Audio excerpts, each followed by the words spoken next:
they die that others may live.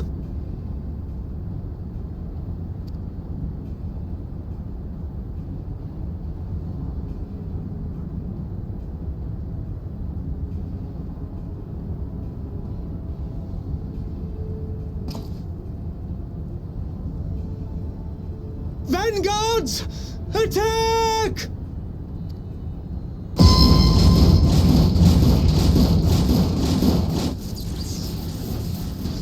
Seven hells! Do you hear that?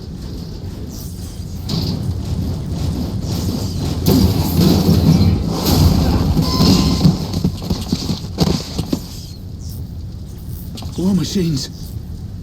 How did they get here so quickly? Stand your ground! For the resistance!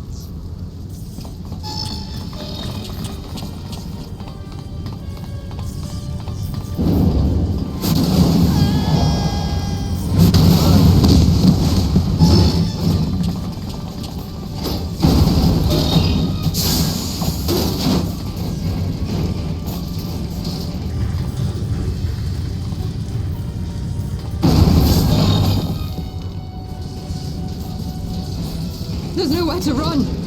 We're cut off!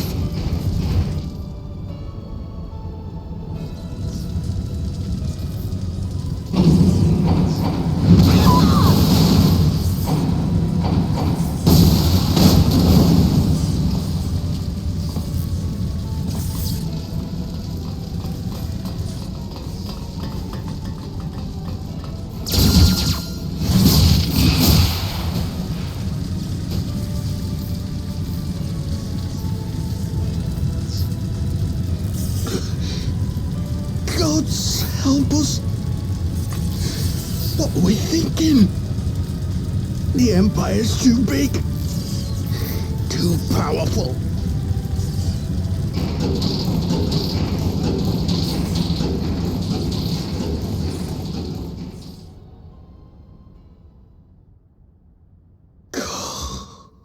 Mighty Rolger, grant us the strength to crush our...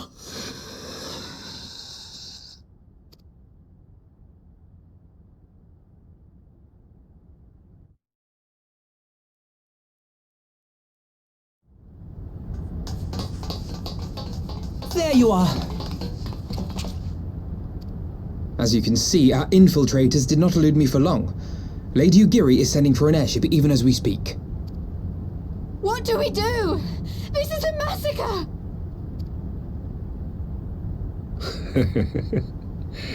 How wonderful to see you, Commander. Ilbird, I should have known. This has to end. It has to end now. Do you not see your countrymen dying? Have your ideals rendered you blind even to that? Order the retreat, and we will help your soldiers to safety. Doesn't care about that. Retreat? With the moment of my triumph so close at hand, you truly are a sheltered child, Leverrier.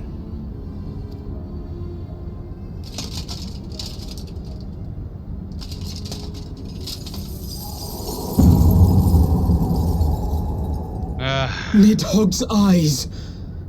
No abyss is too deep for you, I see. But trust me when I say that such power was not meant for mortal hands. How long have I struggled to reach this point? My countrymen, so inured to the taste of defeat, they no longer balk at its bitterness, shouting my throat raw with rallying cries, only to be greeted with dull eyes and blank faces. Yeah. This guy's crazy, man. He's all out seeking out vengeance and all this other rigmarole, like just for Alamigo, and then he decides to go down and stoop all the way to getting Nidhogg's eyes. My brothers and sisters in Ulda have surrendered to their apathy and their appetites. Were it not for the glint of Lodorito's coin, I doubt even those here now would have answered my call. Take back our homeland, Free al amigo! Ha! They'll happily mouth the words, but they won't spill the blood.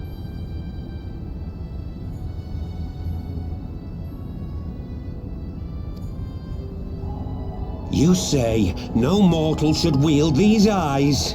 Then I shall gladly become a demon. I will suckle on the souls of the hopeless and liberate the homeland they no longer deserve. What exactly do you mean to do?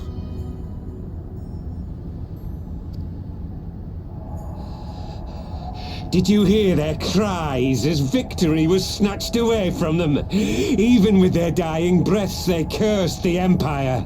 Never has their desire for vengeance been so raw, so true.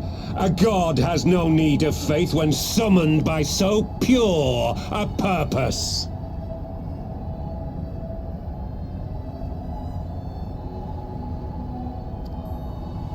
Summoned?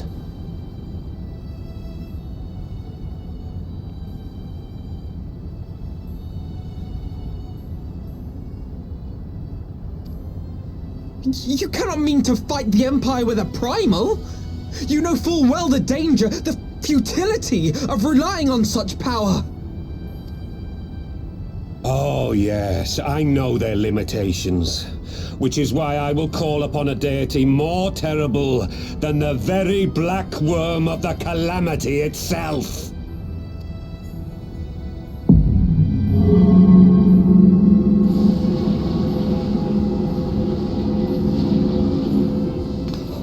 What? Here? Now? Like hells you will!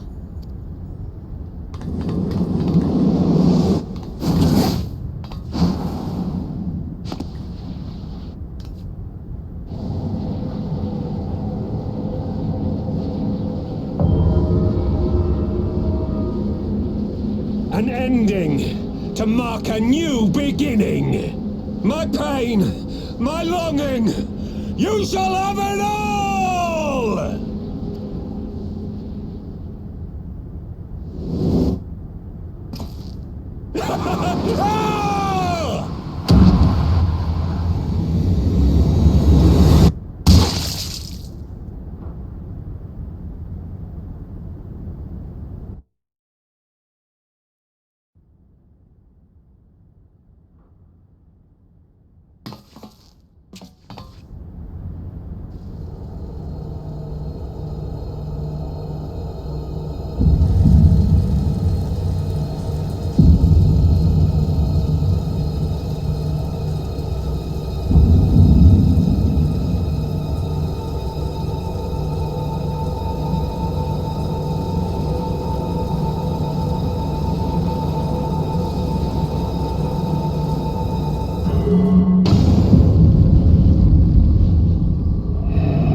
What is happening?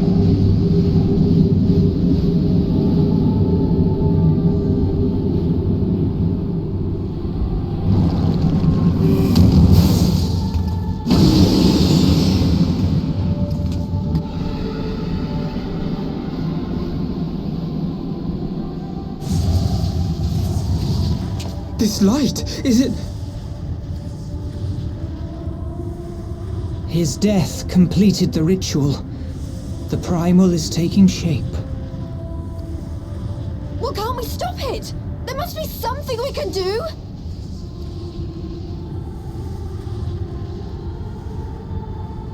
There is one thing.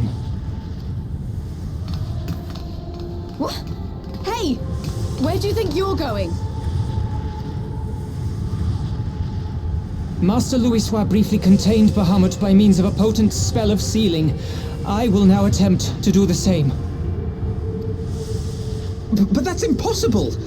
We would need hours to collect the necessary ether, if not days! Ah, Alphino, though I concede it may not always be apparent, I was ever your grandsire's finest pupil. Tipsamati, of course! The staff still holds enormous power, broken or not.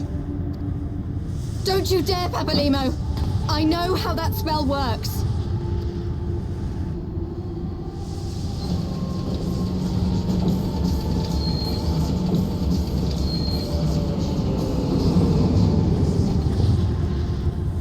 It is time to leave. Quite right. Quickly now, off you go. The further away, the better. No! If you're staying, then so am I. No, Ida. There is a path only you can walk, and it must not end here. Not like this.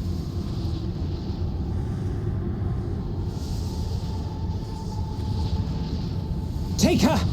Please, you have to take her!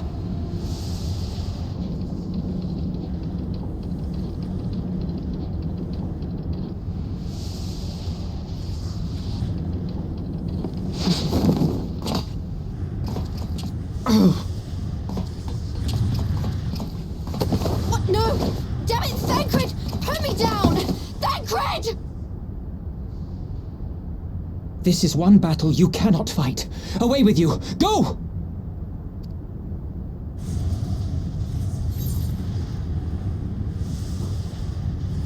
Press to Papamo and leave on the airship. Stay at Papamo's side.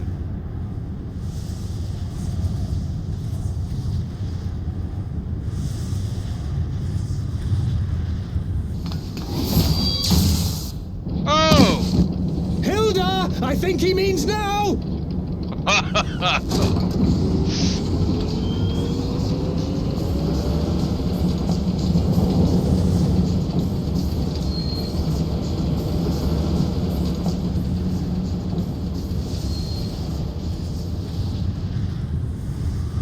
I bid thee farewell again, my dear Ida. Now, let us see how good a student I truly was.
What in the world did I just watch?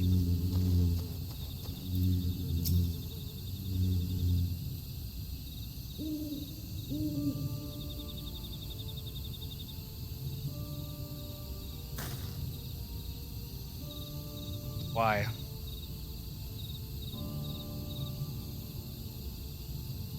Why didn't they let me stay? Paladin was my friend. I should have been there with him.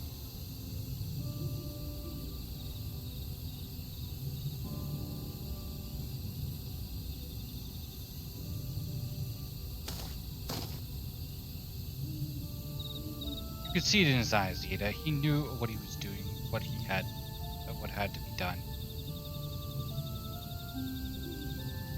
Master Louis wore the same look right before the end. Do you think I don't know that? I know, alright? I know. There's nothing more you could have done. Ilbert caught us all off guard. Even Jetbuster was powerless to stop him.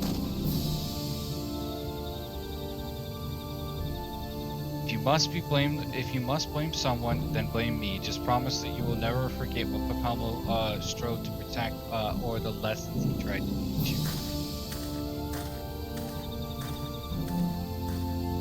Don't speak to me.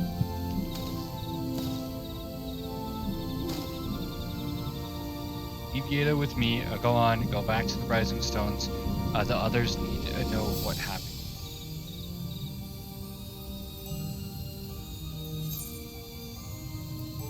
I don't fully understand what he was trying to stop.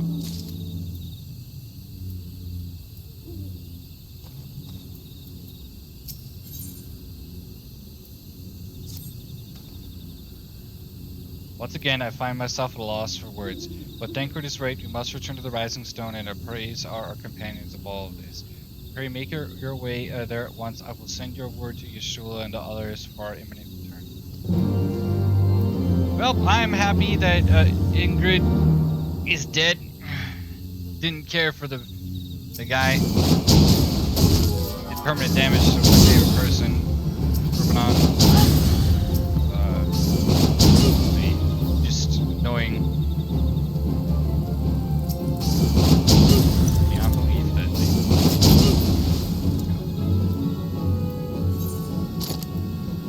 Louis Swaz minus 2. Hold on, before I teleport, is it out there now? Oh, it is. What are we trying to preserve, or like what are we trying to stop from being summoned? That's what I want to know.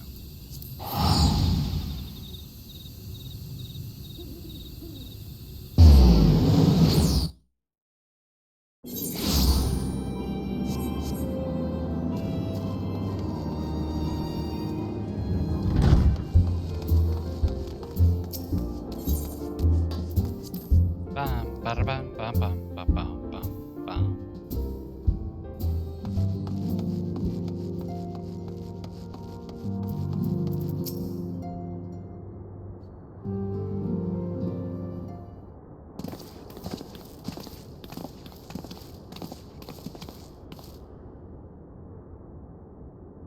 Would seem you bring ill tidings, brother. Aye, behind the Griffin's mask we found the grinning face of an old adversary, Ilberd. I know not how, but he had in his possession the eyes of Nidhogg, whose dread power is used to initiate a summoning ritual even as we looked on.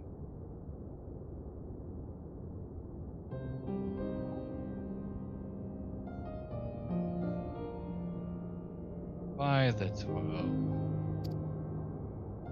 I don't understand. To attempt such a magic requires every ounce of one's ether. No one, not even grandfather, could cast it and hope to survive. Indeed, it is ever a last resort, as I am certain Capalmo was aware. Thus did the pupil follow in the footsteps of his master even unto the grave. As have I yet been unable to explain how Ilbert came to possess the Nidhogg's eyes. In the depths of the sea of clouds, a perpetual storm of water and wind, aspected ether rages. No mortal could endure such conditions. Mayhap it was the work of Venasian, but now is not the time for idle speculation. Truly, I have need of your assistance. Ah, yes, of course. We must inspect the cocoon of light and ascertain the state of the primal trapped within. Between our respective talents, I dare say we shall glean some measure of insight. Understood. I can't promise I'll be able to sense such much through the barrier, but I shall certainly do my best. And I shall. Let us be about it then.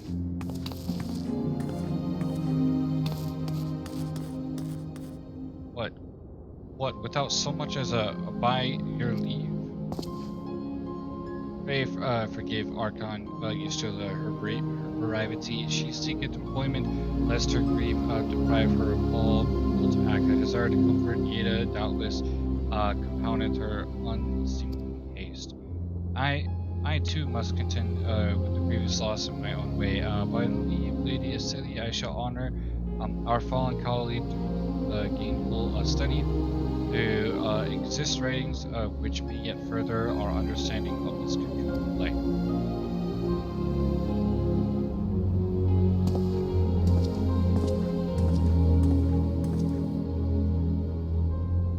If I was too quick to judge, surrendering to sadness and regret would be a poor tribute to palpable sacrifice. Right, we must begin preparations to face Ilbert's accursed creation without delay. What time we have was purchased as too dear a price for us to squander it. Man.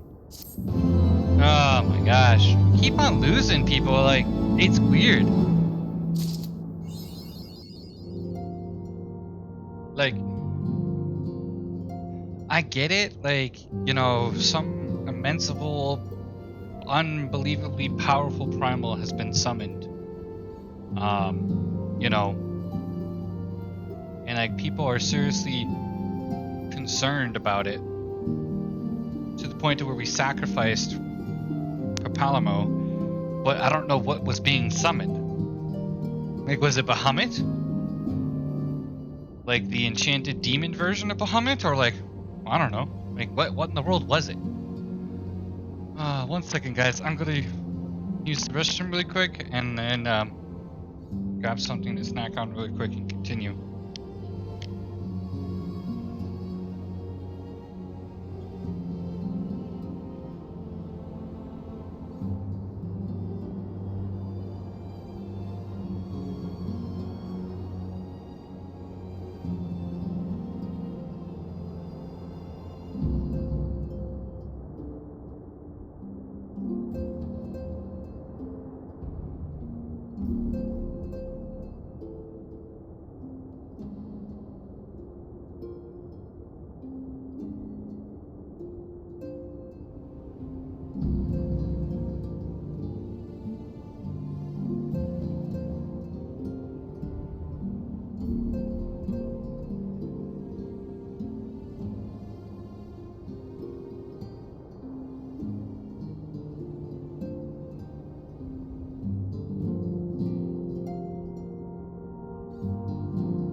Alright, guys.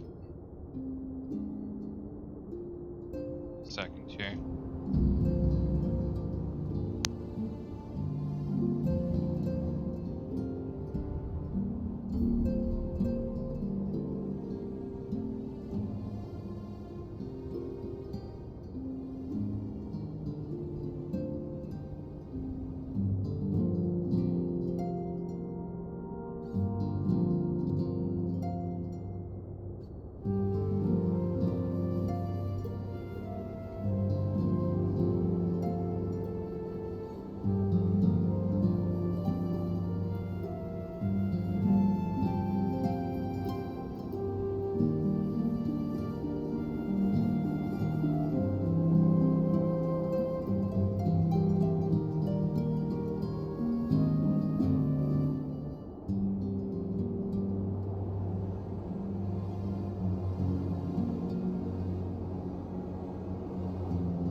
Sorry guys, let me grab it really quick here.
Grab water really quick and then we'll continue.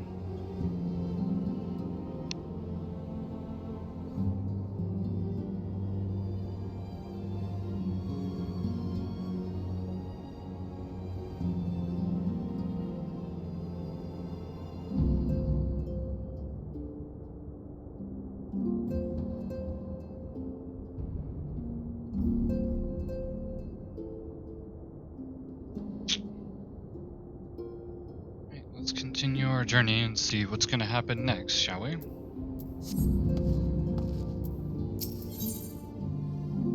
The obvious solution. The interminable wait for news from Gridania seems to take its toll on LSA. Jeposter. I'd wished I had more to tell you, but the situation in the East Shroud remains largely unchanged. Meaning we still have no idea how long it will be before communication from the Alliance. One moment.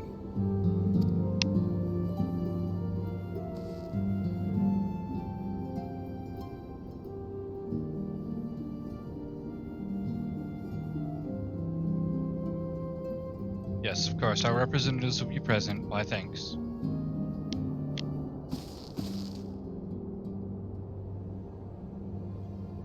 Word from Gridania, the council will shortly be reconvened. The alliance leaders have already begun to assemble.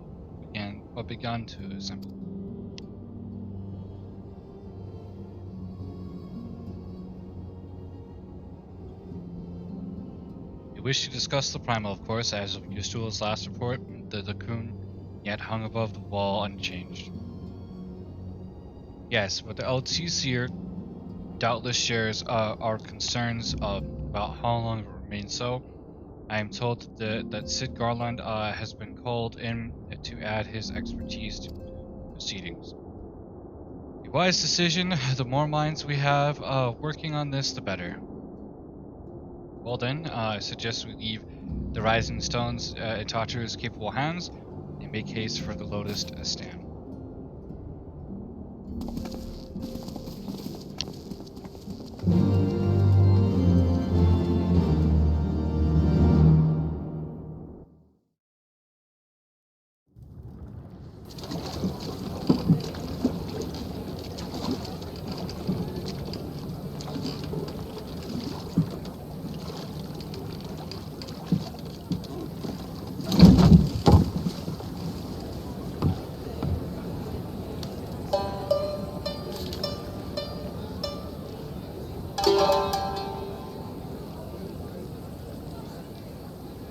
A word, if you would, good sir.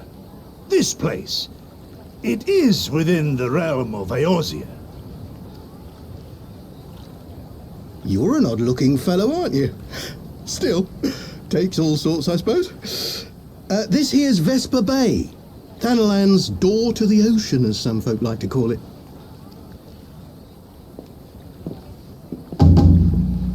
Am I to understand from your answer that I have indeed arrived in Eorzea? Eh? Yes, you're in Eorzea. Ah! A plain response at last, and the one I wanted at that. My journey was not without its hardships, and I would sooner travel by land than put to sea again.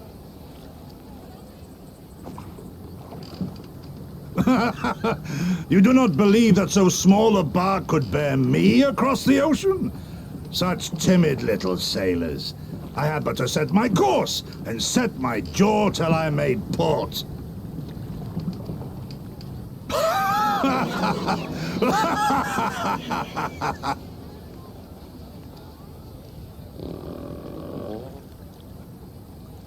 Though, 'twould perhaps have been wise to lay down my oars a moment to sup on more than the spray of brine water.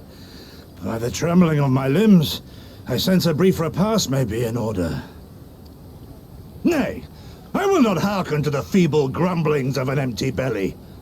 Duty comes before all.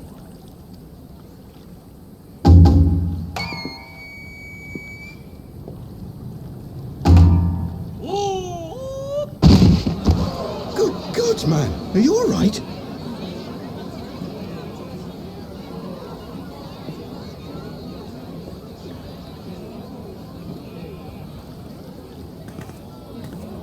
Thou art far indeed from home, friend.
Random samurai coming out of nowhere.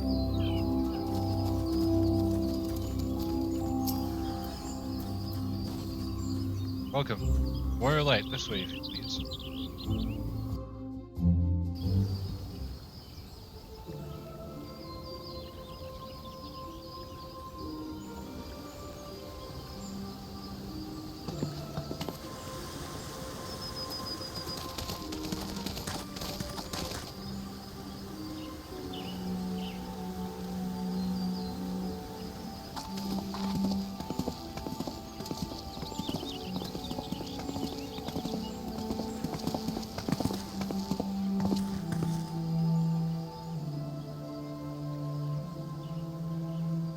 Dear friends, pray accept my heartfelt thanks for your efforts in defense of Gridania's borders. I would fain dwell longer on my gratitude for the support of the Alliance, but the situation at Belsar's Wall demands that we forego such pleasantries.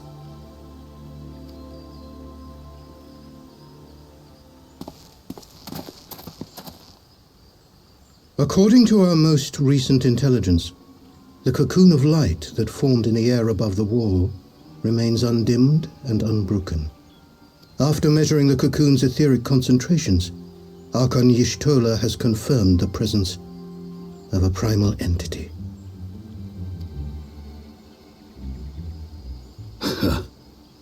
So we must assume that Ilbert's thrice-damned god is indeed trapped within. And what news of the Imperials? They're not like to ignore such a spectacle. Sir, a Garlean airship was observed making an approach, but the vessel was destroyed when it drew near. The Empire appears to have made no subsequent attempts to reach the object.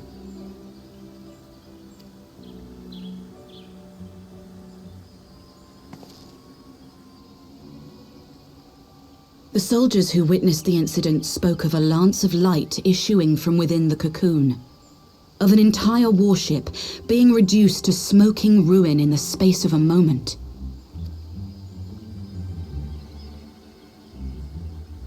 Veterans of Cartano, meanwhile, likened the destruction to that wrought by the fiery wrath of Bahamut.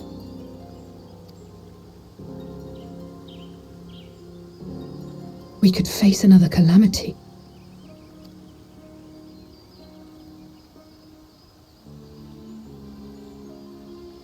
So the Primal is awake then? Contained, yes, but for how long? We must destroy it now, lest it break free. Agreed. There is, however, the small matter of how to get close enough to a being that swats warships from the sky as you would a bothersome gnat.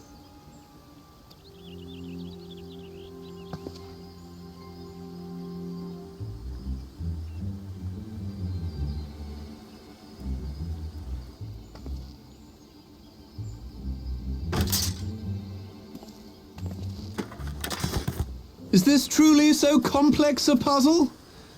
Or have you no stomach for the obvious solution? What in the hells are you doing here?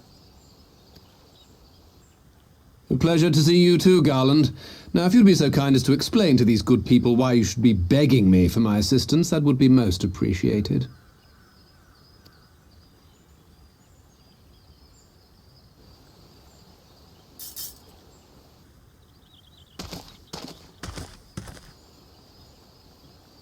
Who is this man?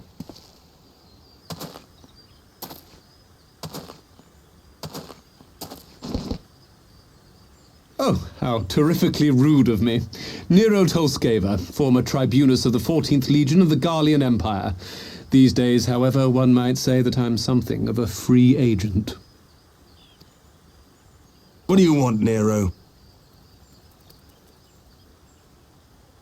I was getting to that.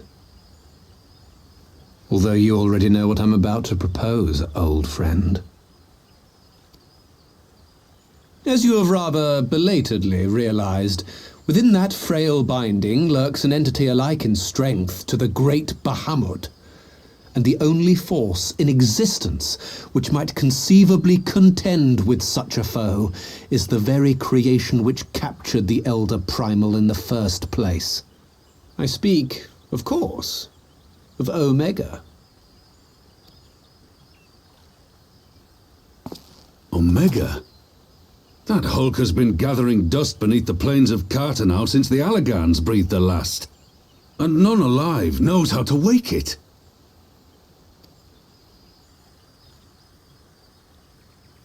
I'm sorry? Do you understand who it is with whom you have the privilege of speaking? I'm Nero Tolskava, Master Engineer, the mechanical genius who restored the Ultima weapon to full operational capacity. And as luck would have it, I'm graciously offering you the use of my considerable expertise. And what, you just expect us to accept? You're a fool if you think your deeds at the Crystal Tower are enough to win my trust, Nero. Trust? You wound me, Garland. All those years, studying side by side at the Academy, sharing both trial and triumph, we were countrymen once, you and I. But sentiment aside, have you a better solution? Or do you mean to send in your vaunted hero there, as you always do, and pray the world is not engulfed in flame?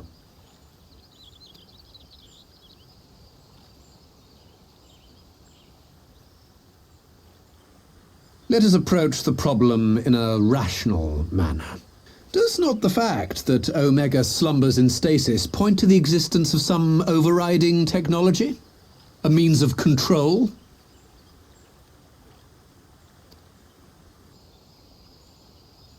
I would ask a question, if I may. Nero, was it not? In the event that we succeeded in using Omega to shackle the Primal in the manner you propose, what then would become of it? Do we not risk repeating the mistakes of the Allagans? Omega is but a tool. How we choose to employ that tool is entirely up to us. Of course, if you would rather leave it buried beneath Cartano while you continue your petty squabbles above, then I suppose that is also your choice. Spare us, Nero. The Seedseer's concern is a valid one. He who controls Omega wields the power of the gods, the very power which led the Allagans to destroy themselves. And does it not fall to we engineers to prevent such misuse? What was your company's proud slogan? Freedom through technology? A creed you follow, is it? What say you? Do we take this villain at his word?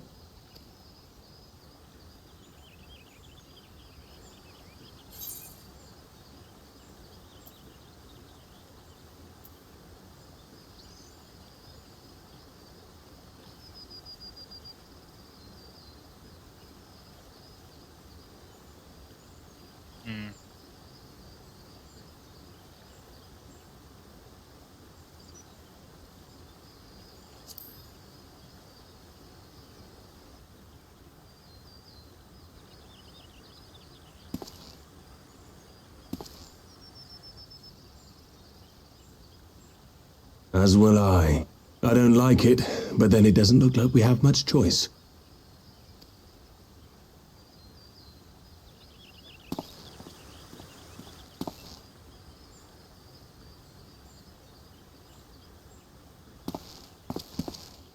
Would the Council be willing to entrust this matter to a pair of former Imperials?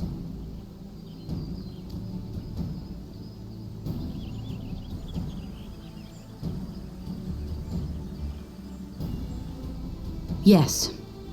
The task of restoring the Allagan relic will be yours. But the responsibility for its reawakening must remain with the Council. Do we condone this course of action? Aye. 'Twould seem we do. Let the record show that we invest this contingent with the authority to enter Cartano and take command of Omega. Sid, I appoint you leader of the expedition.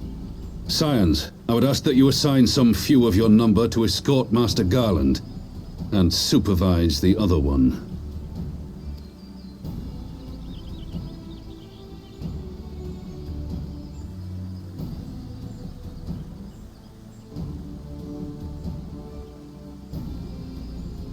We should be happy to oblige. The politics of Cartano being what they are, I dare say our neutrality will prove useful in avoiding any unnecessary entanglements. If I am not mistaken, Doma occupies a similarly neutral position. Might we not persuade you to join the expedition, Lady Yugiri? If you suspected any foul play from Nero, you would be welcome to kill him.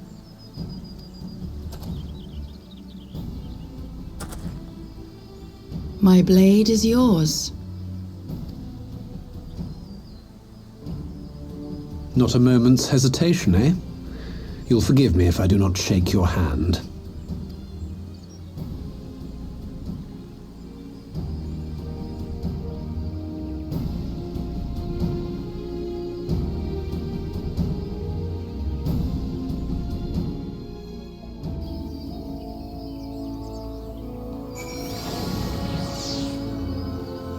Nice.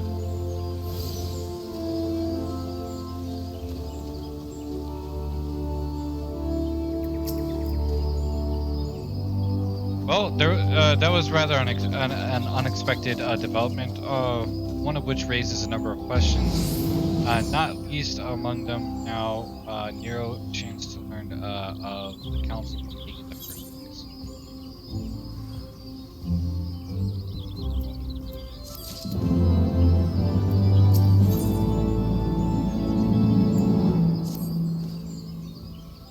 Then the others are assembling at the airship, finding that Celia is already on her way and it would not do lag too far behind. Let us be off.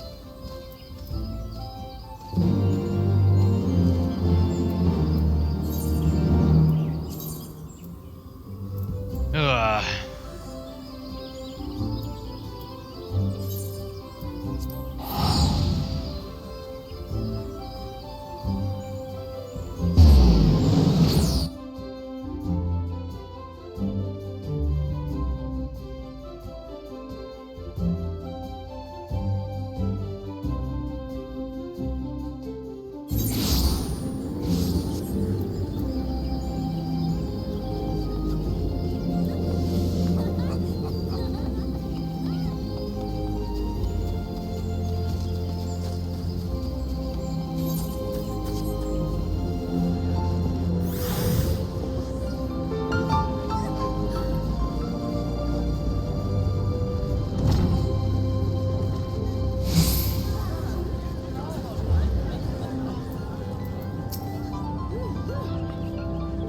Ship us to Alpha ready to go. The others have stepped onto the landing for a moment. Lest you wonder, Nero insisted that you be allowed to inspect the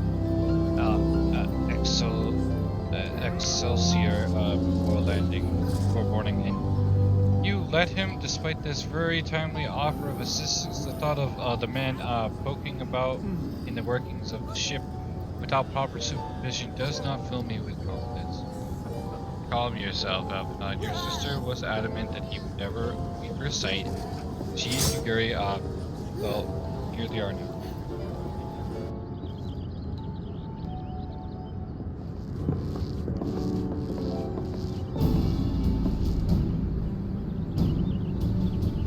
Right, I think everyone's here. Shall I set a course for Cartano? I might ask that we delay our departure slightly.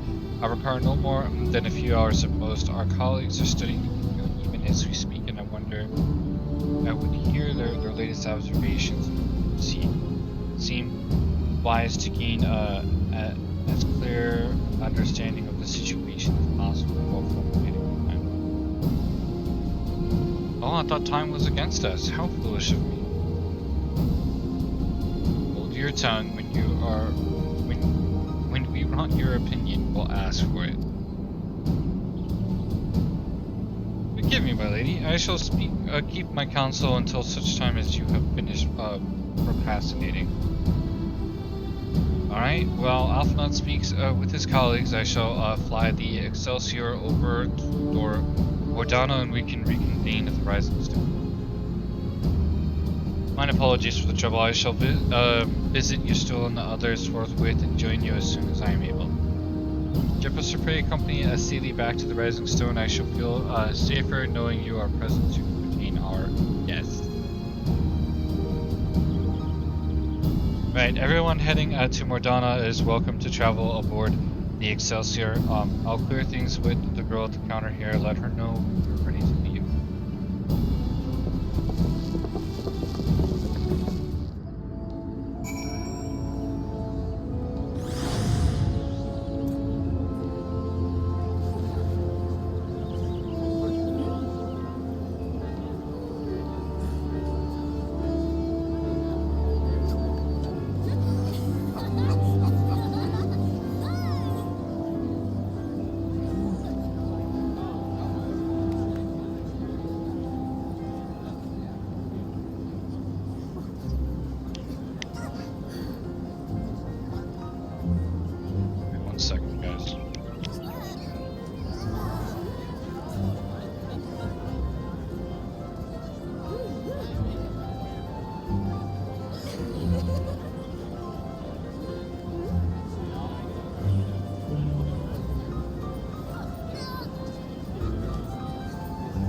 You're traveling with the Master Garland, sir. The Enterprise Excelsior is right this way.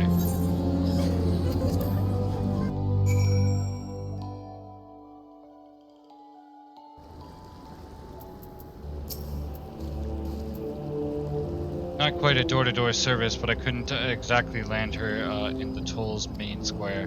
Shall we adjourn to the Rising Stones then?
So these are the fabled headquarters of the Scions.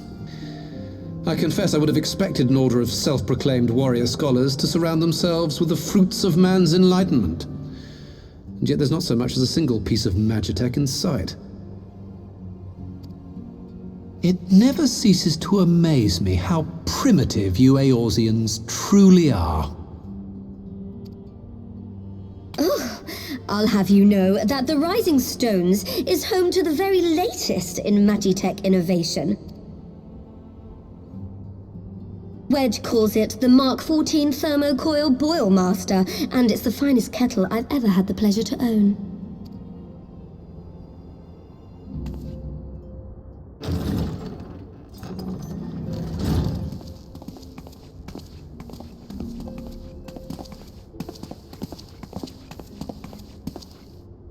We are returned. Well, Ida and I, at least. Ishtola and the others remain behind to continue their assessment of the binding magic. There didn't seem much point staying just for that, so I decided to come back with Alphino.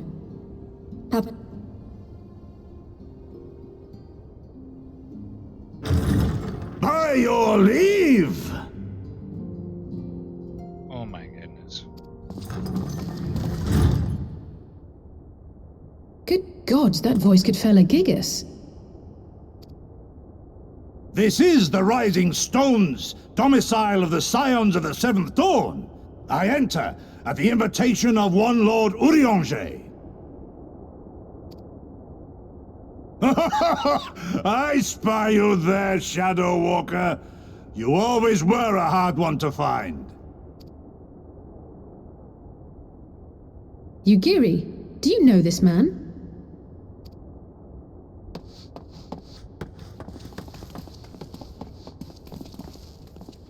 Gosetsu, why are you come to Eorzea? In search of you, Yugiri. For days and nights did I row across the angry sea. I made port in good spirits, only for my own flesh to betray me over the trifling matter of an empty belly. Collapsed in the street like an unfed stray I was, until Lord Urianger came to my aid. Over a most welcome meal, we spoke of the plight of Doma, and I learned of our displaced countrymen's work to resettle this blighted land. 'Twas blind fortune that I was able to locate you so swiftly. But now we must make ready to depart. Our master languishes in dire peril, and Doma calls her daughter home.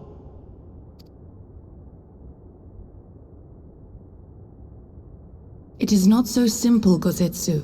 There are obligations which bind me here. You refuse? Did you mislay your oath during your flight from our homeland? The laws of hospitality must be honored, but surely the vow to defend your master demands the greater obeisance. It was our master who bid me guide our people to safe haven by any means necessary. And it was the scions you see before you who provided us succor and sanctuary when all others refused. Dire peril or no, were I to return without first repaying such hospitality, our master would cut me down at the threshold. Mayhap that is so. There is more. A crisis threatens all within this realm, Eorzean and Doman alike, and I go to play my part in its resolution. I will not bring shame upon our liege by abandoning my people or my duty. How very noble of you. Now, in the name of honor, kinship, and, practicality, might I suggest we get this expedition underway? Or would you rather debate the finer points of duty and leave Omega to the Empire? The Empire? You, Giddy? You draw steel against the curse of Garlemald? Then why did you not say so? My blade is oath-bound to fall upon the ranks of the Imperials wheresoever they march. Lead on, Shadow Walker, and may the enemy tremble at our coming.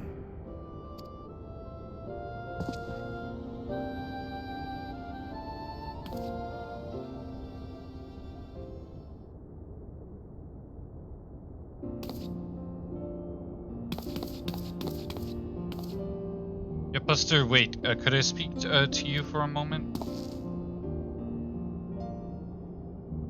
Remember when I had you meet at the Diamond Forge and we ambushed you?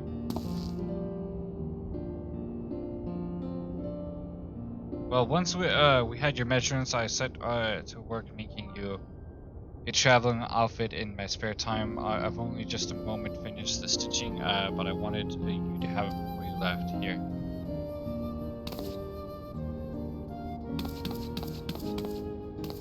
You can try it on now if you like.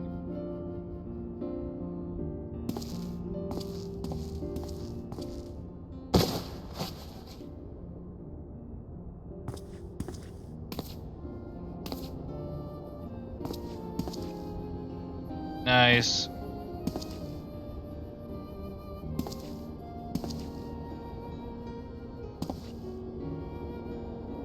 Assuming we measured correctly, the fit should be just right, snug, but not too snug, if you know what I mean. So, how does it feel?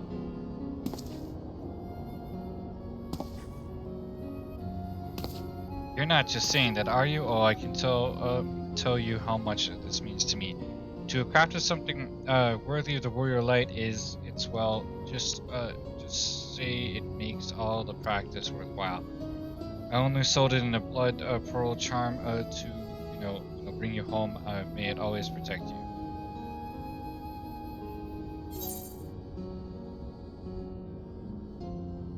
Nice.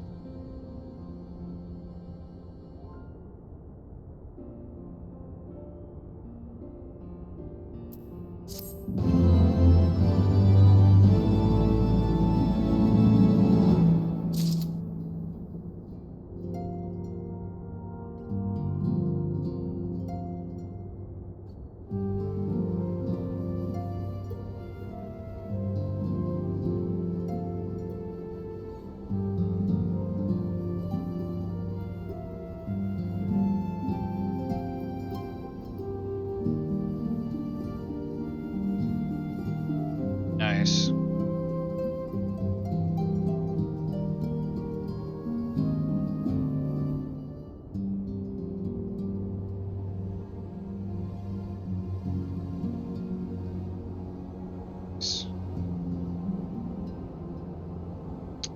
Wonderful, wonderful. Alright, let's take this outfit.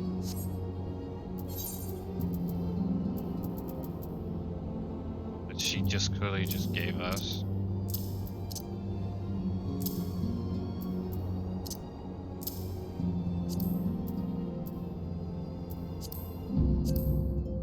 And let's make a transmog out of it.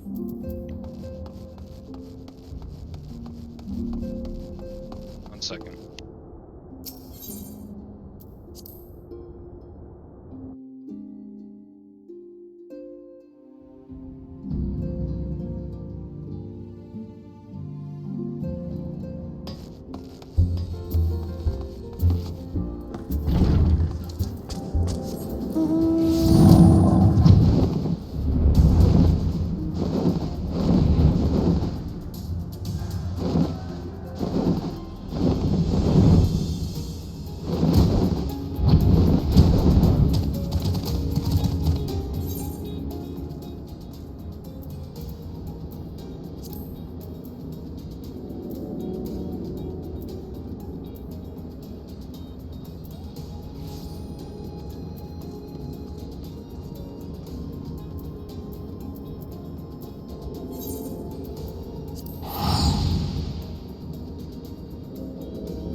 Alright guys, so we just made our quick little modification so I can wear this transmog, and we're gonna go ahead and continue the storyline. I want to get that out of the way really quick.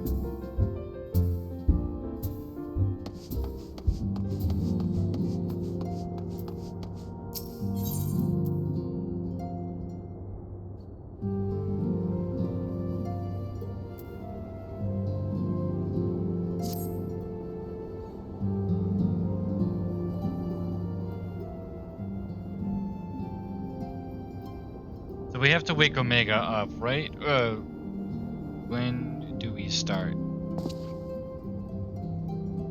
Yeda, are you sure that's... I'm sure, yes. I won't lie and say I'm completely fine, but I'll feel a lot better if I'm doing something useful. Very well, I will remain here and continue coordinating our efforts with the Alliance. Alphanod, mayhap you could return to Gridania and assist Ursula and Krilly. Fine suggestion. The rest of us will form the Cartinu expedition party. Nero and I will focus on rousing Omega while Jetbuster, Yeda, and our Doman friends take care of security.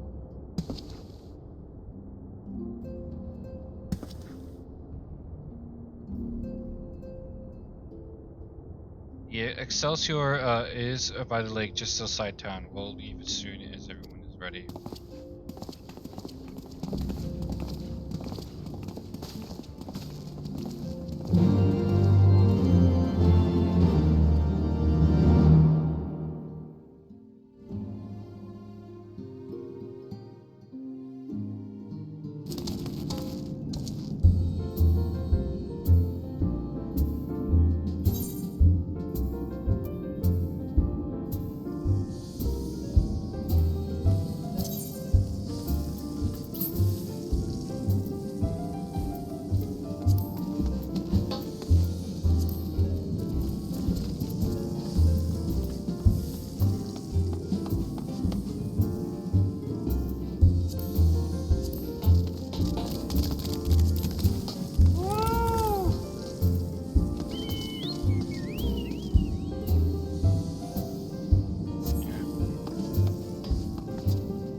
not gonna worry about it.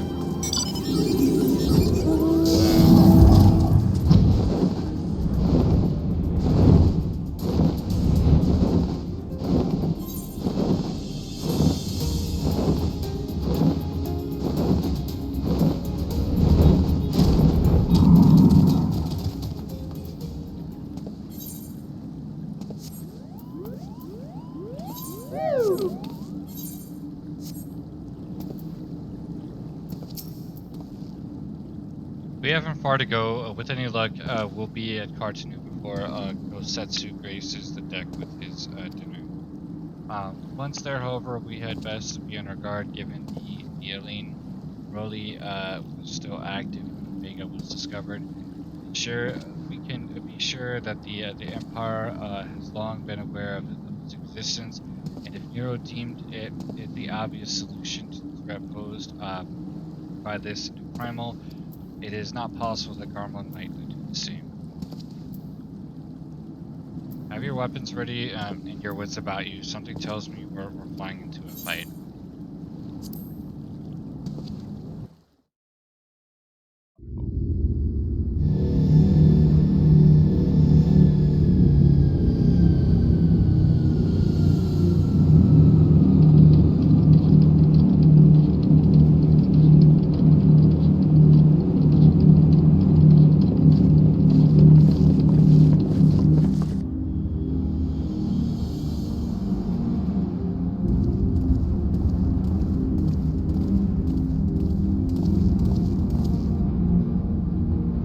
Now, where was that? Ah!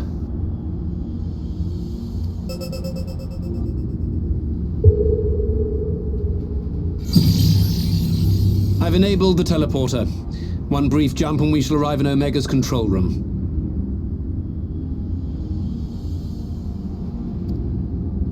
How convenient. You've been here before. Of course. It was no easy task threading a path through all the skirmishers. But how could I ignore the existence of such a fascinating toy? You may trust that my preliminary examination was suitably thorough. Trust? Aye. I trust your appetite for technology.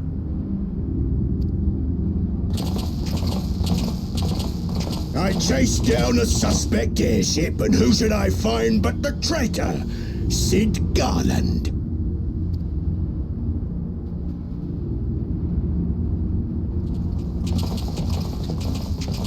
Searching for something, engineer? Something big? It's close, isn't it?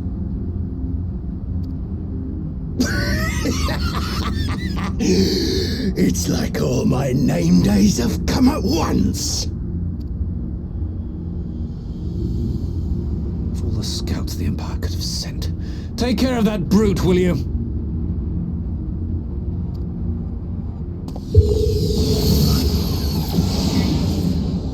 God damn it.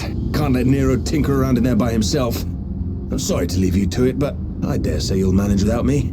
This clod has no idea who he's dealing with.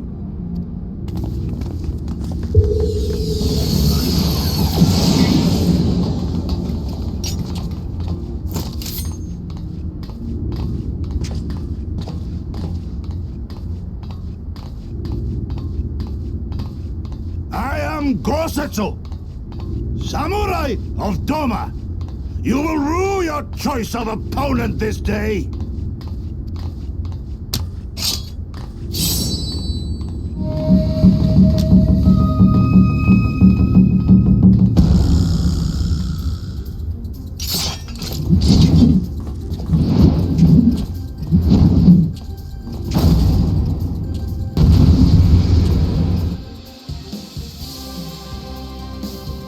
This should be interesting.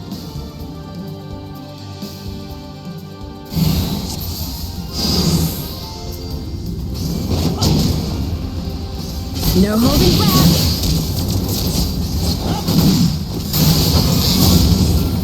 No retreat. No surrender.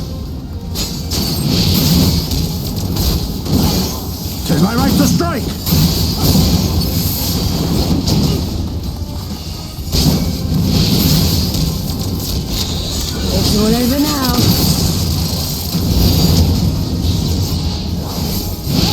Your defense is lacking.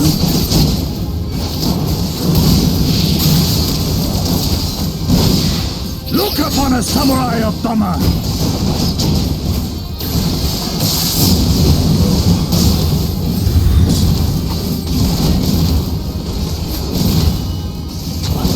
You watching, Pabalimo?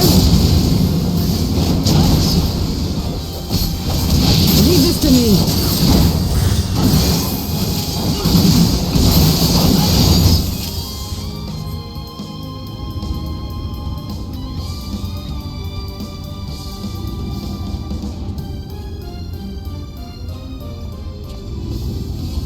Surrender. We have you outnumbered.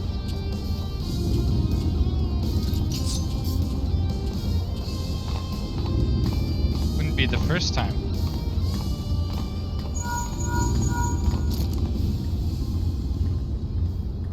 Are you still playing with those soldiers? I suppose I can lend you one of my toys, but only if you promise to give it back.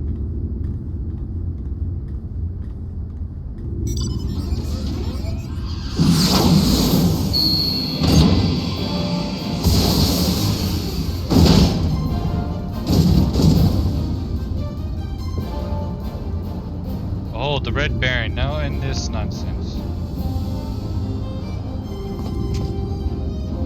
What the? No one told me they'd have Magitech armor. Or forward for the Empire.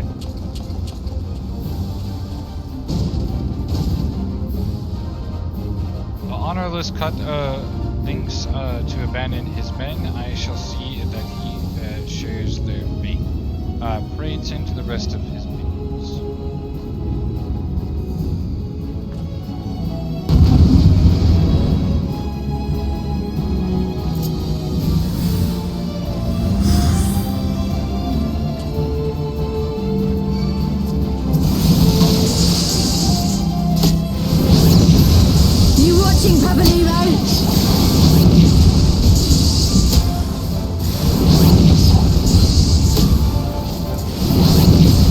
Leave this to me.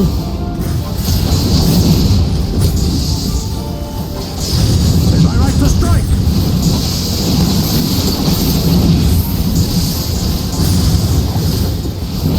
It's all over now.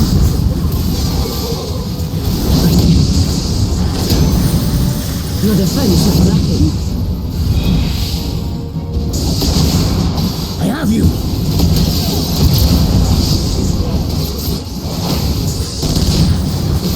This one'll sting.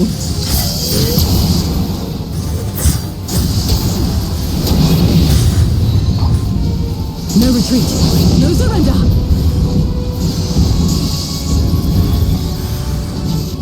Look upon a samurai of Dhamma!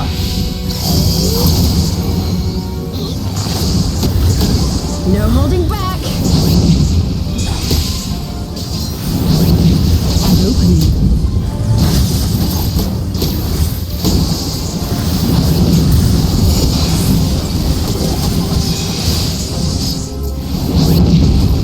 With soul and steel! You watching, Pabalimo? Leave this to me.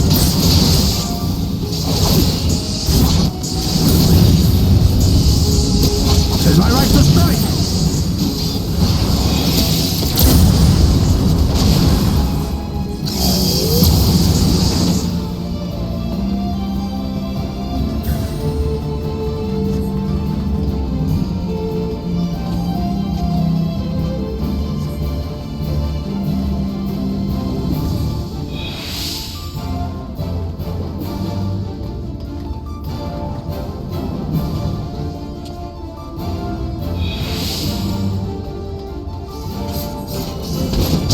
It's all over now.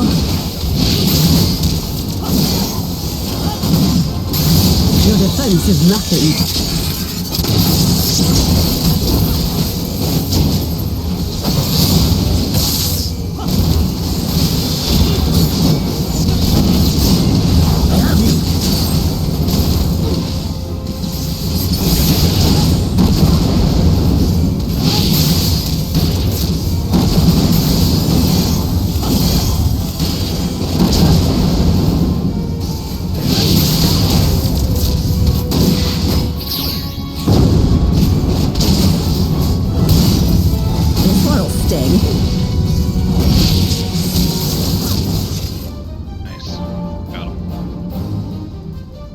you haven't seen the last of me, Markers, I'll bet I'll bet you will this day. I didn't understand the words there for a second.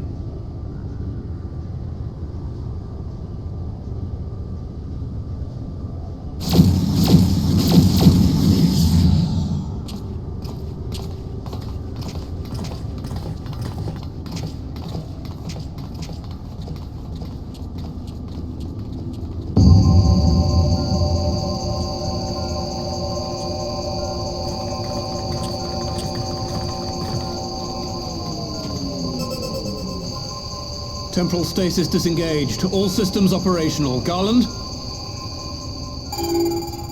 All clear on this side. It's waking up.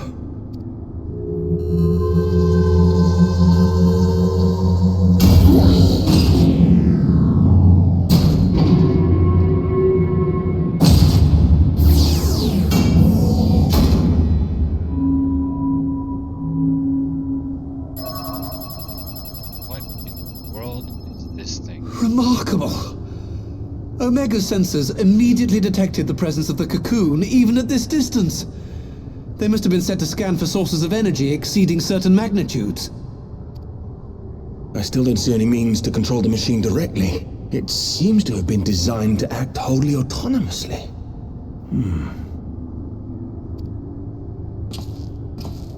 Once we release Omega, we can be fairly certain it will attempt to capture the Primal at Belsar's Wall. Assuming its mission is successful, our only option at that point will be to re-engage its stasis system and put it back to sleep.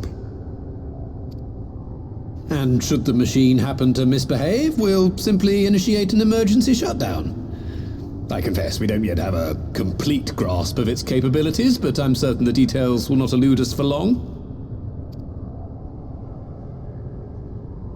Well, I understood less than half of that. So, my question to you is, are we doing the right thing?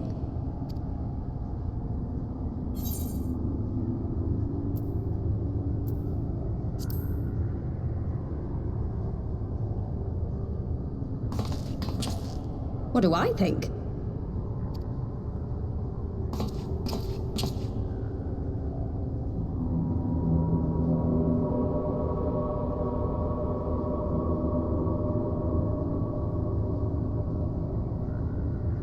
All right. Step aside, Sid. Is this the thing I need to press? Yes, that's the one.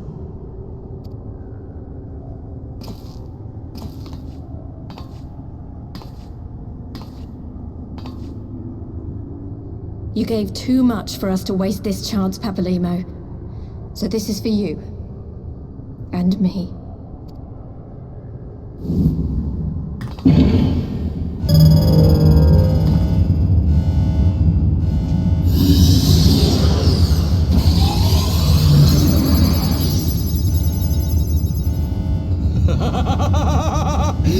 Yes! Fly free, my pretty! Show us what you can do.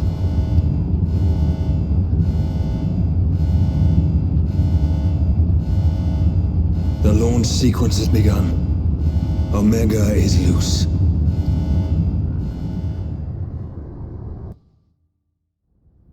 Okay.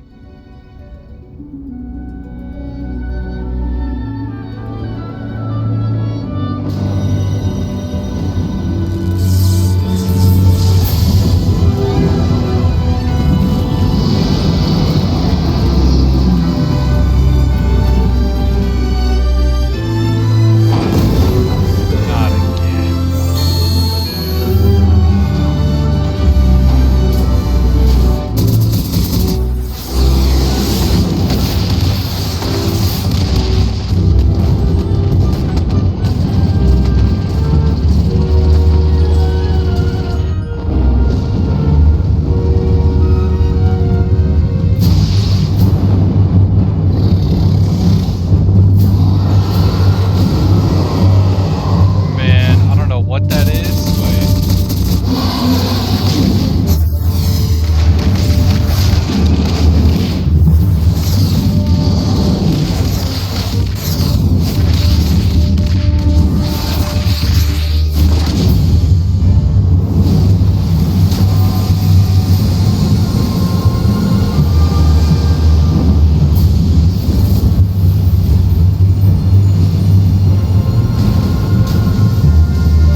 Huh?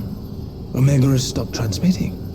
But that shouldn't be. I didn't engage the stasis system.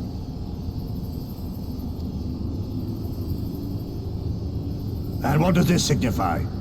I have little understanding of these contrivances.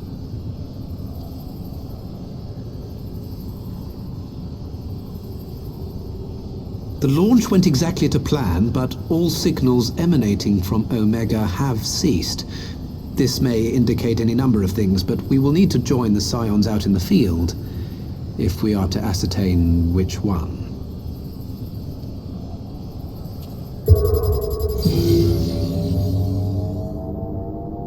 Right. I've ordered a malfunctioning beast to go to sleep. That should prevent any unfortunate mishaps. I suggest we make our way back to Gridania.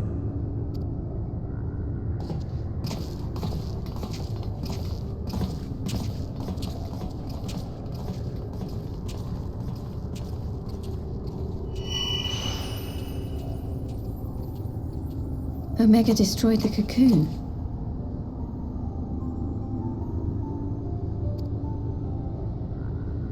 Papalymo's spell is fading. It was bound to his ether, you see. And if the connection is broken...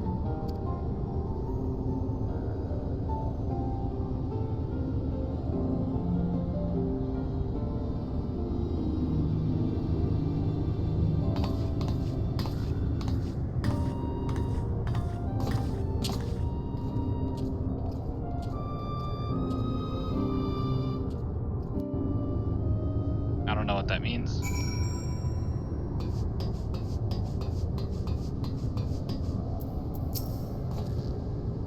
I'm not sure why we lost contact with Omega, but I mean to find out. Let's be on our way.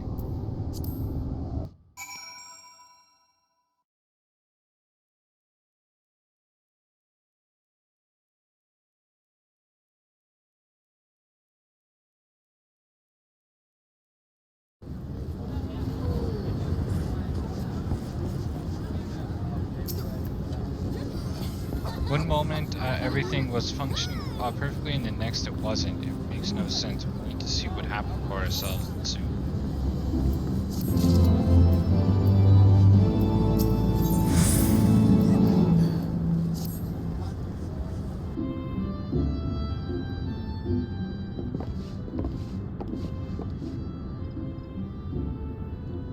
Words can ill express how glad I am to see you all in heart. When Omega came hurling towards the moon, everything dissolved into chaos.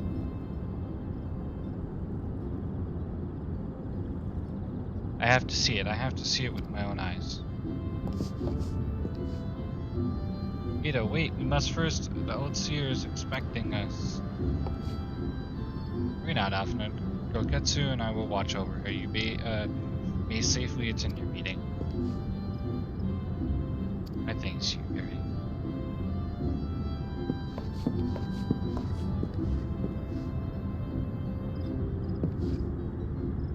The council reconvened a short while ago. Let us make haste for the Lotus Stand.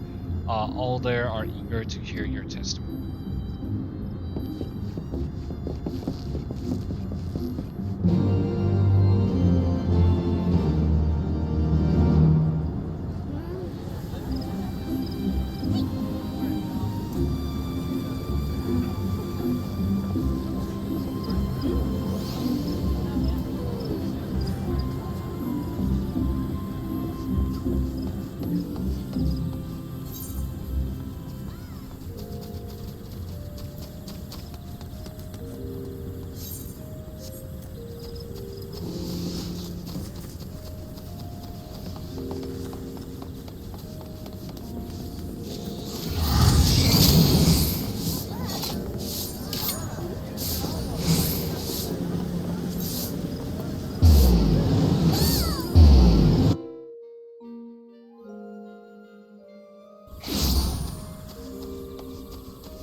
Old Caesar awaits you within.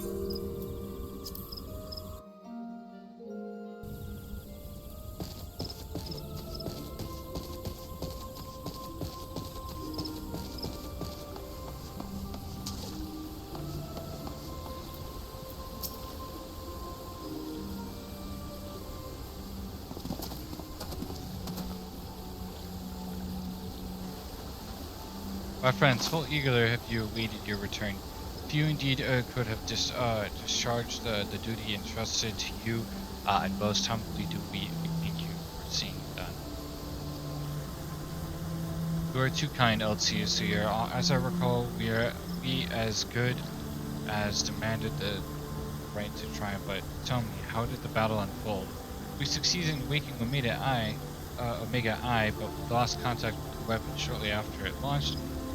From our position in the control room, we were blind to all that followed.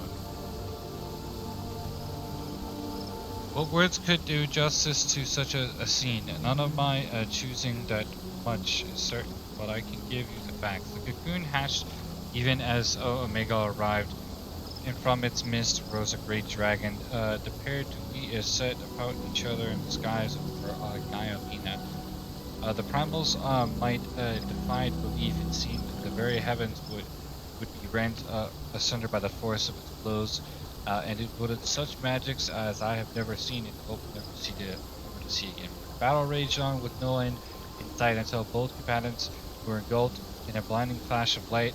When the radiance faded, I saw the pair fall motionless from the sky, coming to rest somewhere on vegan soil.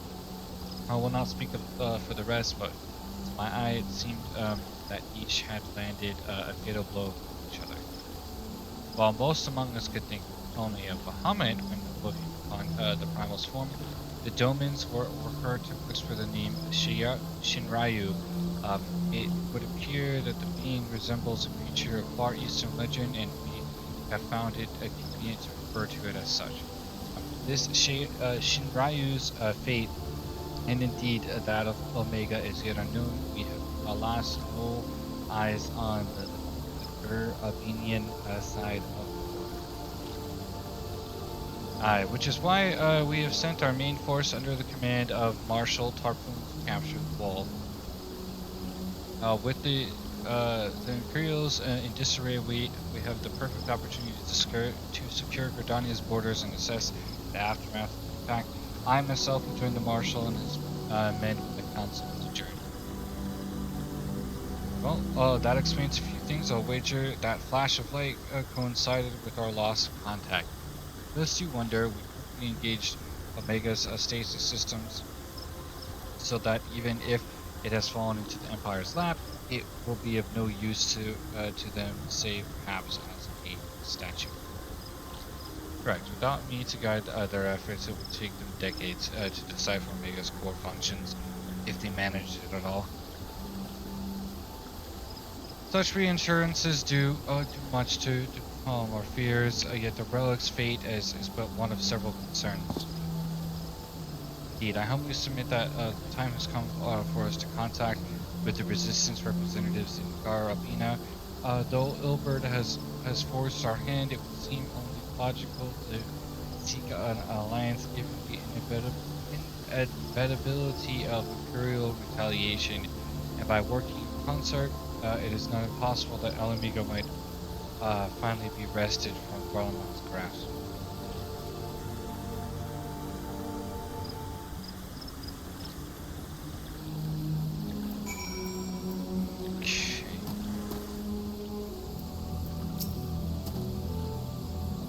Must be exhausted. I would ordinarily suggest that we retire directly to the Rising Stones, but I wonder if we might first make a small tour. You're still the others have gathered at Amstrix's Aspire, and I imagine that you two would be interested to see what has become of the wall now the cocoon is gone. It is decided then, lead on.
My friends, I cannot well express how glad I am to see you both unharmed. They say that Omega's clash with the Primal shook the very firmament. You need not have worried. The battle took place far above the ground. We were able to observe in relative safety, though I'm given to understand that there were casualties on the far side of the wall.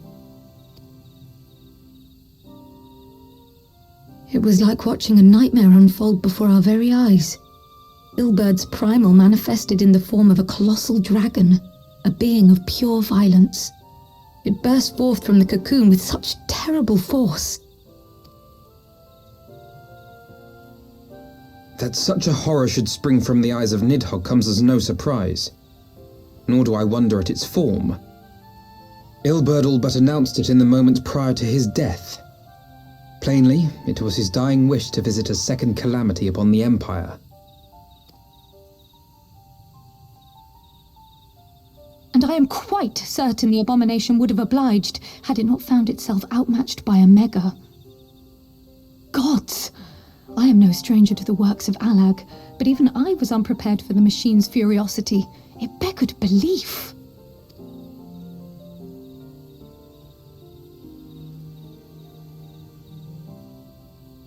And how fares poor Ida in the midst of all this? Have you spoken with her?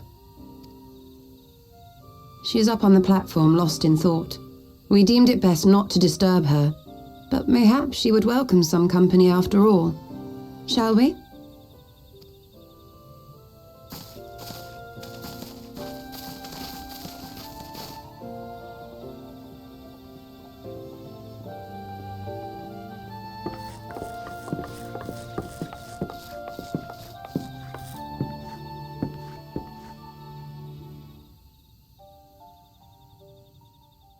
The light's gone.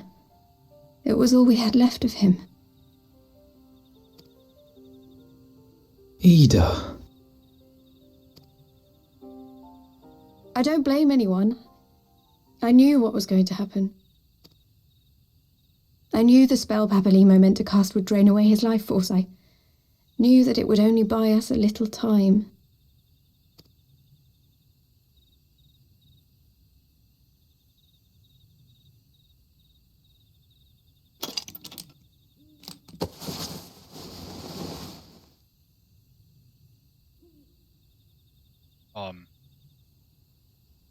What in the world? Ida, there is no need to explain.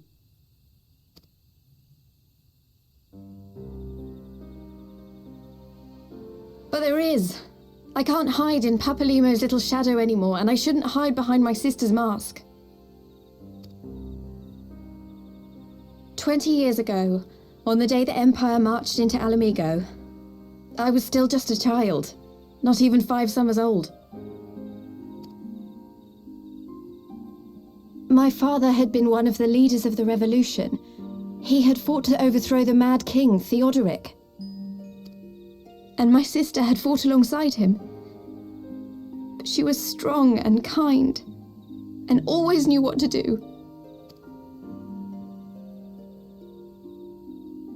But when the Garleans came, everything changed. My father went to war against them too, and I never saw him again. After that, I remember a lot of running. My sister dragged me for malms and malms until we came to the city of Sharlayan.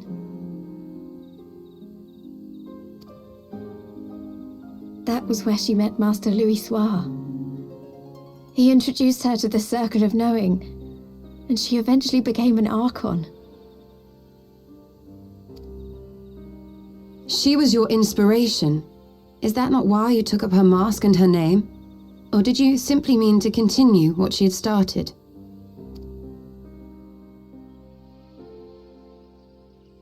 You've known all along, haven't you? That I wasn't Ida. Of course. We all recognized you at once. 'Twas Papalimo who persuaded us to maintain the charade. It was silly to think I could fool you. I knew that even then, but I sort of decided not to know.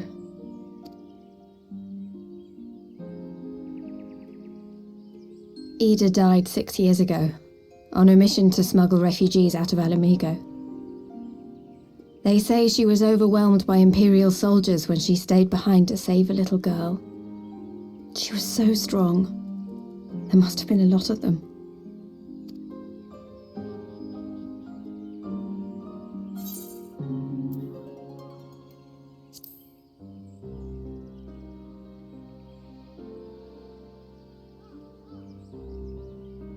I'm sorry for lying to you. My real name is Lise. Lise? When Papalimo brought me Ida's mask, it was meant as a keepsake, but I decided I wanted to be his new partner, to keep alive all the good that she had done.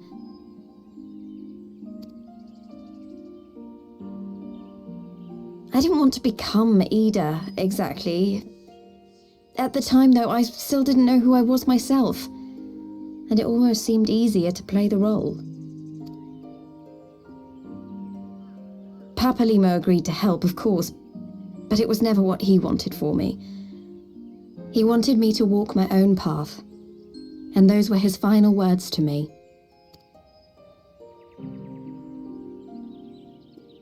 The Archon's mark he gave me is faded, and my last excuse along with it.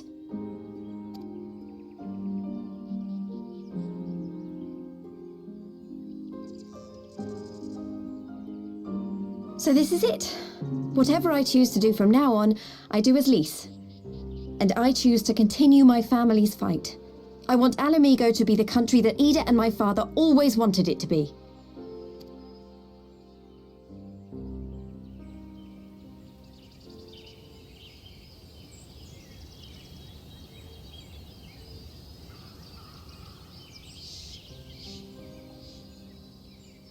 War is upon us once more. Do you regret standing against the Empire? Would you have chosen a different road, knowing what you know now? To claim that I never doubted the decision would be a lie. But I made my choice, and I have defended it with blade in hand ever since.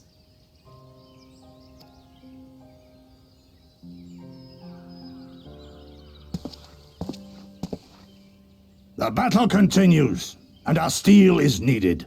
Come, Shadow Walker, we leave for the east, for Doma.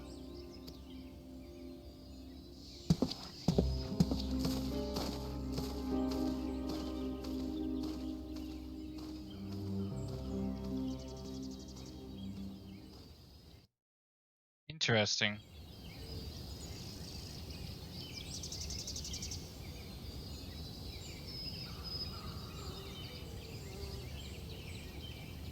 It was brave of Lise to remove her mask after so long. Though she had scarce begun to come to terms with Papalimo's loss, that one act made plain her determination to move forward. And and should she ever falter, we shall be there to support her on this road she has resolved to cross. Let's return to the Rising Stones. We have quite a story to tell Tataru and my sister.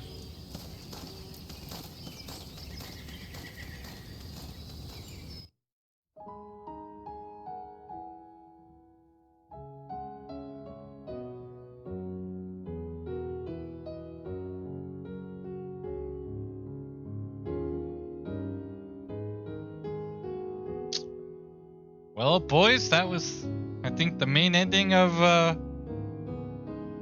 Heaven's Ward. Like, the official ending. Children of the land, do you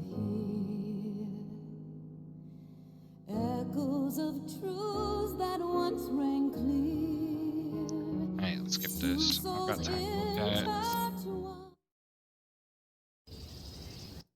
Endings all day. Alright, so I guess that's like the ending of Heaven's Ward. I think the official ending of Heaven's Ward. He may have mentioned, but Alphanaud has appraised me of all that came to pass in Gridania. Your only task now is to rest. This is the calm before the storm. Lise has chosen her path, and as her friends, we must do what we can to support that choice. We are fated to join the conflict in any case. Once the Alliance has taken the wall and opened the way to Abana, we have little choice but to fight. Which is not to say the cause is unworthy. After all, ignoring the plight of those who might conceivably see it is not wisdom but indolence, correct? I, for one, look forward to joining hands with the Almegans in striking a blow against the tyranny of the Empire, and as I rather suspect to do, you too.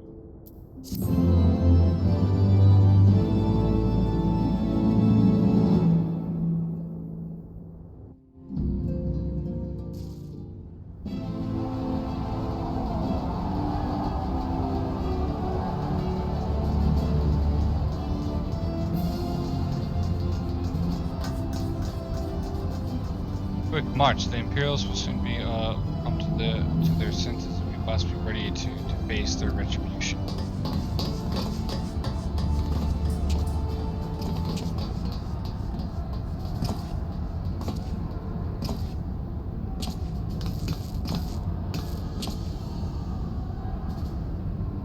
It is almost time, Father. Aye, almost. Stand firm, Pippin. I learned to brace myself against the charge of the bull of Omega. No foe will dislodge me.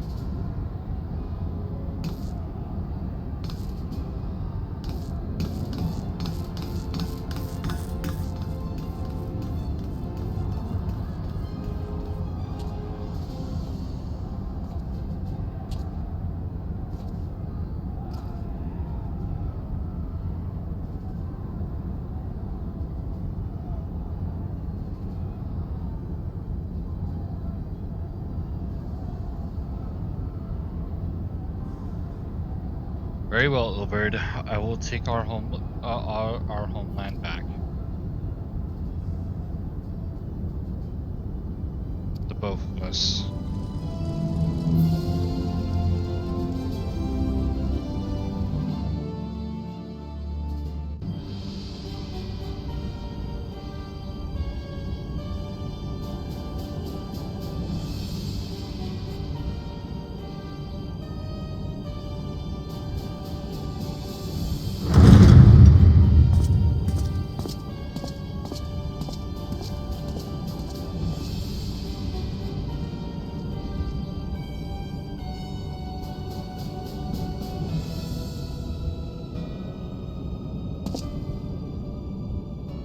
My Lord Viceroy, our scouts have confirmed that the preliminary reports Balthazar's wall has fallen to the Eorzean Alliance.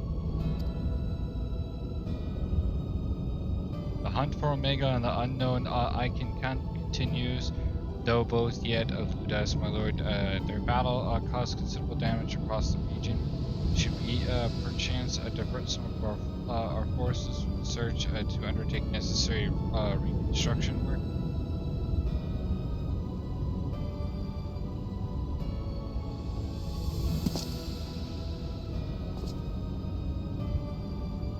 Forgive me, my lord. I did not intend. Your will be done.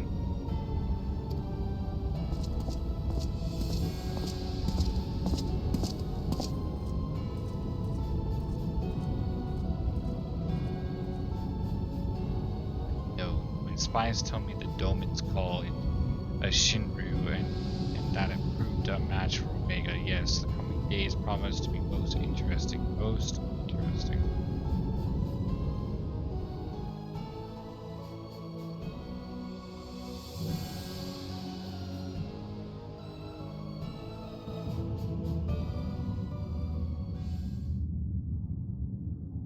Far edge of fate, the road begins anew. The heroes look to the eastern skies and behold their crimson hue. A dawn of liberation, a gathering storm of blood.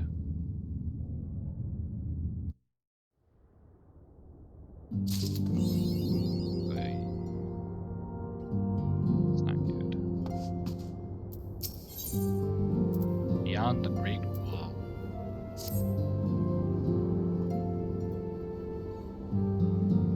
The question is, how will the Empire respond to the disappearance of Omega and the Primal? Oh, I didn't see you there. Forgive me. Word from Baelsar's wall is proving long in the coming, and my mind cannot help but stray to grim places.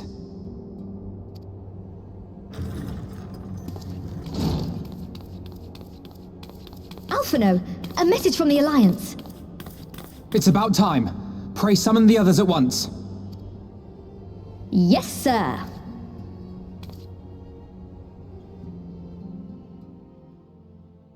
Oh, Tataru.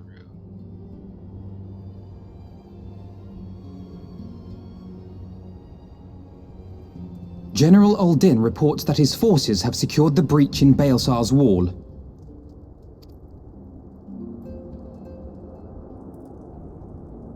And what of the Primal and Omega? There is still no sign of either at this time. He writes that they will begin a more thorough investigation shortly. And, as expected, he wishes to petition the aid of the Scions of the Seventh Dawn. As expected. The Alliance's decision to capture a part of Baelsar's wall is open to interpretation.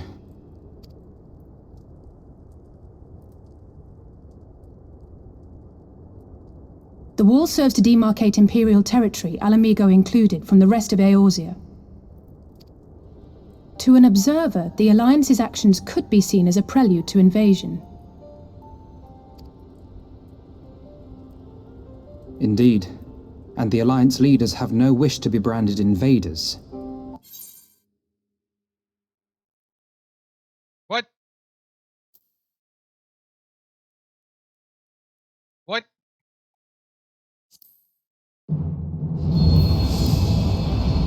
You joking me right now? What the heck just happened?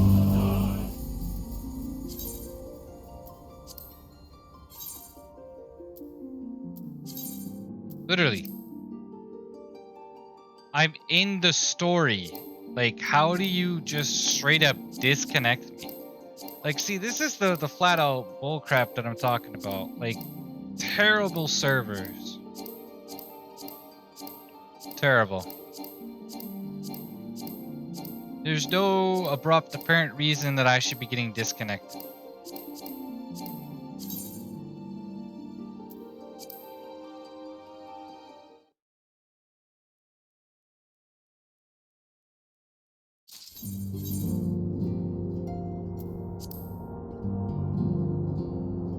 So I have no clue what just happened.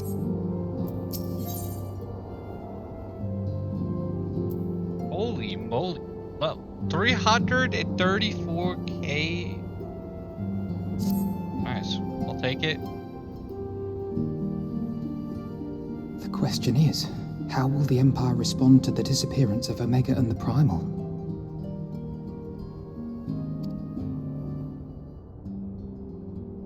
Oh, I didn't see you there. Forgive me.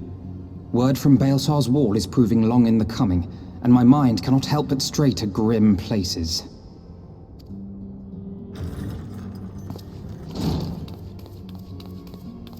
Alphino, a message from the Alliance. It's about time. Pray summon the others at once. Yes, sir.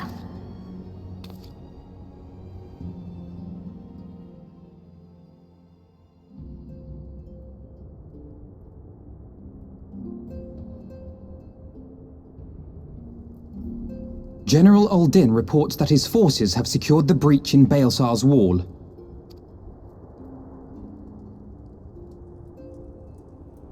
And what of the Primal and Omega?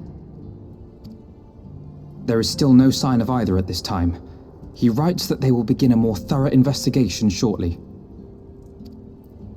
And, as expected, he wishes to petition the aid of the Scions of the Seventh Dawn. As expected. The Alliance's decision to capture a part of Baelsar's wall is open to interpretation.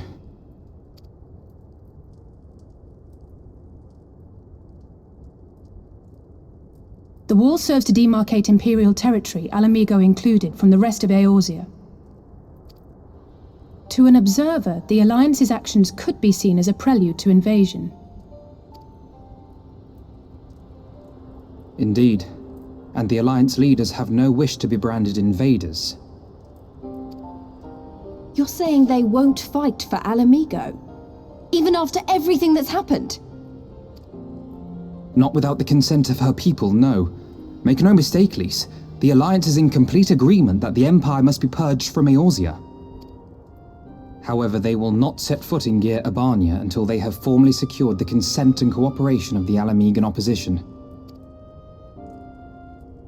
They would have us act as intermediaries. Precisely. The Scions are uniquely qualified to serve in this capacity. That is to say, Lys's, given her personal connection to the Resistance. Who better than you to broker an agreement between the Alliance and the people of Alamigo? Assuming you are willing, of course.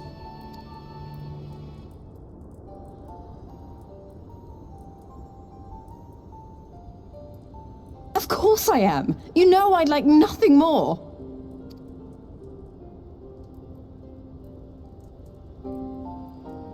As for who should accompany you on said diplomatic mission, I had in mind to volunteer myself.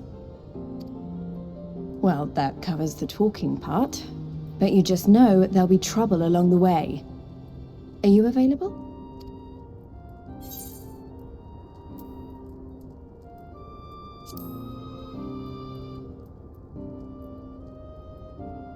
Thanks. It means a lot knowing you'll be there. I too shall accompany you. Such endeavors are seldom hampered by a surfeit of healers. Good point. Allow me to offer my services as well. I have spent quite enough time here of late, so I'll be coming, but we will need someone to keep an eye on things. I trust you have no objections? None, my lady. Gladly shall I continue to serve as caretaker of the Waking Sands, and there keep watch for signs of primal and Ascian activity both. As capable as my learned friend undoubtedly is, there are some troubles that may prove too much for a single scion, on account of which I mean to stay. It is settled then. Let us each see to our preparations.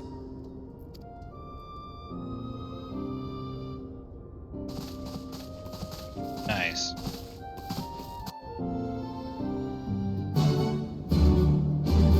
Quest accepted.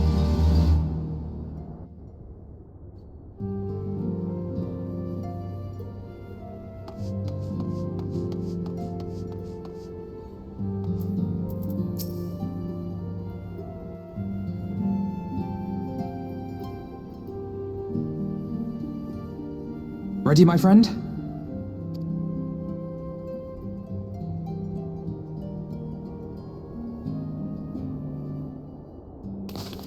Well then, Tataru, I leave the rising stones in your capable hands. Don't worry, Alphino. I'll see that the place is still standing when you come back.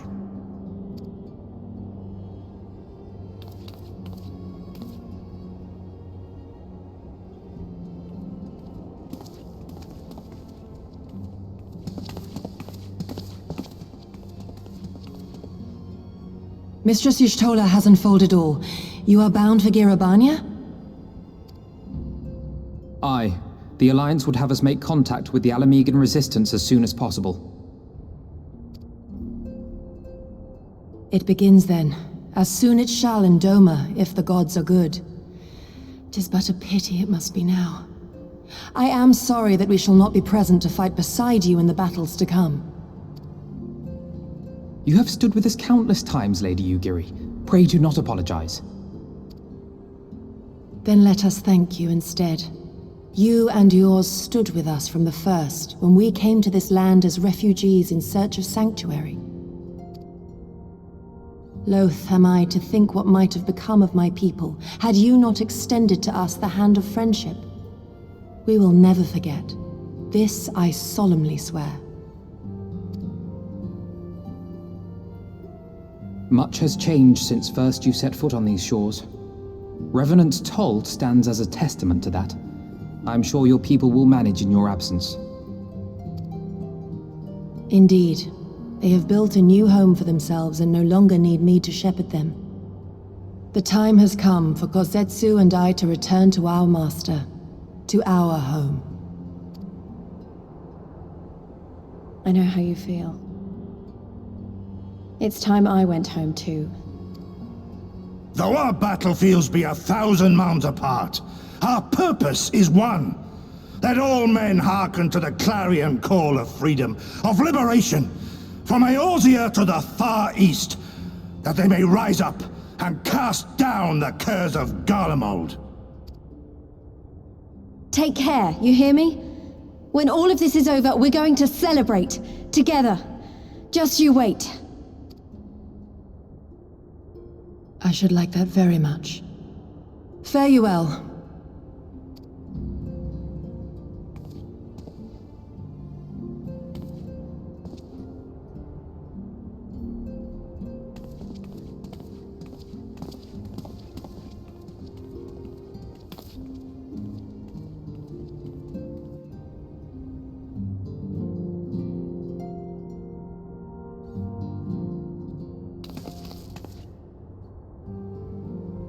Thousand miles apart, yet united in purpose, let us pray both our endeavors meet with success, shall we then?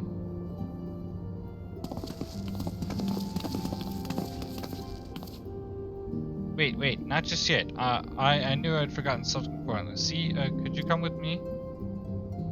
Yeah, what now? Alright, then, if you insist.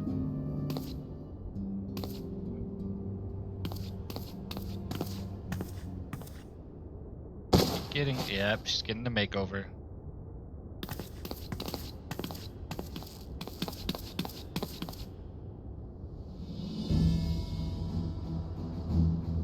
Hey, look at that.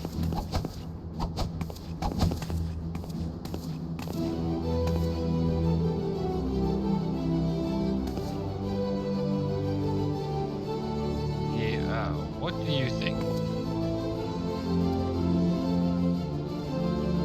As you can see, I designed it to be light and loose, an outfit tailored made to the needs of a skilled fighter like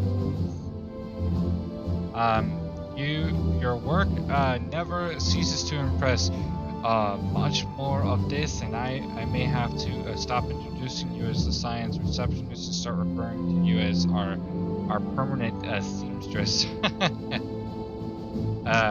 It's lovely, Tachiru. Thank you. I feel like I could take on a legion.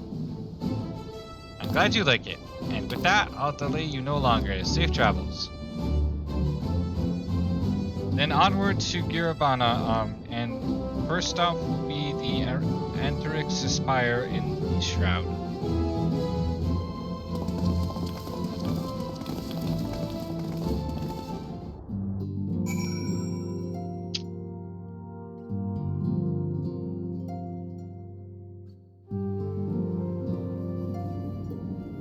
Alright guys, I think that is it for now. We're gonna chill and stop here. We'll continue in the next episodes accordingly as needed.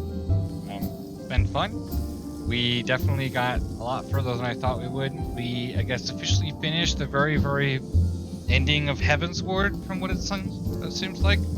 Unless I'm not missing something here, or maybe this is like a prelude or the next phase of it. But sounds like we're going to Grabania and probably continuing into the introduction of, I think, Stormblood. Next expansion. So it should be fun. We also got a cool outfit and stuff for the Scions. I like it, it's not bad. I like my more cowboy style stuff. But I also might dabble a little bit into looking into the samurai, because I want to see, or not the samurai, excuse me, but the ninja. I just want to see how the abilities feel and stuff. since I unlocked it. Of course, I decided to boost it because of such short time, but it is what it is. But no matter, I'm gonna do whatever I gotta do, but I am done with this for the time being, but I will talk to you guys later. So, peace.